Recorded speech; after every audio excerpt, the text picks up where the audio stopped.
झारखंड में एक तरफ सीएम हेमंत सोरेन पर संकट के बादल छाए हैं, दूसरी तरफ उनकी पत्नी कल्पना सोरेन को अगला सीएम बनाने की अटकलें लगाई जा रही हैं। कमाल की बात है कि ये दावा राज्य के सत्ताधारी जेएमएम की किसी नेता ने नहीं किया है, बल्कि झारखंड से बीजेपी सांसद निशिकांत दुबे ने किया है। विपक्षी सांसद के इस दावे को बल तब मिला जब मंगलवार को जेएमएम और कांग्रेस विधायकों के साथ कल्पना सोरेन भी दिखाई दी। इसी के साथ कयास लगने लगे कि क्या जैसे 27 साल पहले लालू प्रसाद यादव ने चारा घोटाले में फंसने के बाद अपनी पत्नी राबड़ी देवी को सीएम बनाया था, उसी तरह लैंड स्कैम के मनी लॉन्ड्रिंग में फंसे हेमंत सोरेन भी अपनी पत्नी को सीएम बनाकर राजनीतिक दबदबा बरकरार रखेंगे।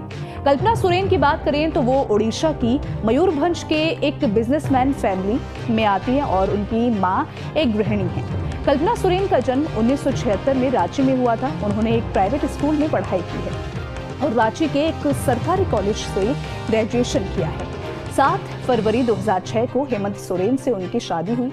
कल्पना और हेमंत के 2 बच्चे हैं। वर्क प्रोफाइल की बात करें तो कल्पना एक प्राइवेट स्कूल चलाती है। इसके अलावा महिलाओं को सशक्त बनाने वाले कार्यक्रमों और बच्चों के लिए आयोजित कार्यक्रमों में उनकी गहरी दिलचस्पी दिखती रही है।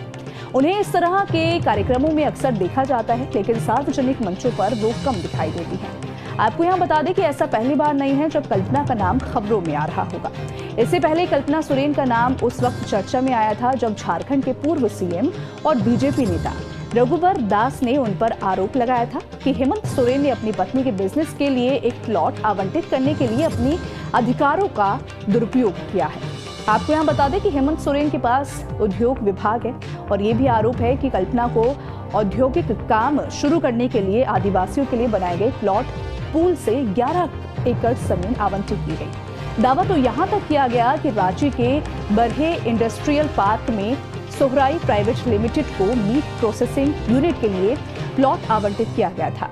सोहराई प्राइवेट लिमिटेड के मालिक कल्पना सोरेन है। रघुवर दास ने आरोप लगाया था कि प्लॉट आवंटित भ्रष्टाचार निवारण अधिनियम की धारा 13(2) का उल्लंघन है। वहीं हेमंत सोरेन की बात करें तो उनके आवास सहित तमाम ठिकानों पर सोमवार को ईडी की टीम ने दबिश दी। इस दौरान हेमंत सोरेन के गायब रहने की चर्चा हुई, यहाँ तक कि बीजेपी हमलावर हो गई और दावा किया गया कि हेमंत सोरेन भगोड़ा हो गए हैं। झारखंड के राज्यपाल सीपी राधाकृष्णन ने भी डीजीपी से हेमंत सोरेन के बारे में पूछताछ की, लेकिन वो भी कोई जानकारी नहीं दे सके। इन सारे उठापटक में करीब 40 घंटे गायब रहने के बाद हेमंत सोरेन मंगलवार को एक सार्वजनिक कार्यक्रम में नजर आए।